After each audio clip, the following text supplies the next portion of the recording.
um, nakita ko sa transcript na kahit anong sabihin ng tao na nakaupo doon, ng resource person, kukontrahin siya noong nagtatanong. Walang tamang sagot sila tatanggapin.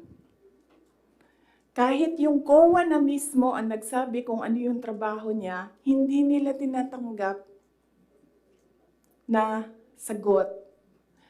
Kasi bakit ba?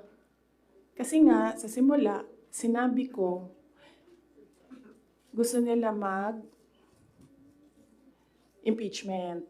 Hindi nila magawa kasi wala silang kaso for impeachment. So, ang ginagawa nila dyan, nagfi-fishing sila na nagfi-fishing, gahanap sila ng hanap.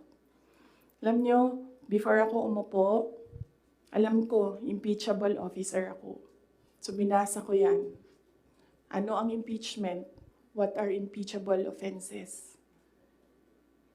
Ano ang pwedeng gawin mo na ma-impeach ka? Binasa ko yan lahat. Si BBM, sabihin ko sa inyo, may listahan ako ng 5 bagay na impeachable offense niya. Pero sa tingin niyo, papasa dyan sa House? Of course, hindi. Diba?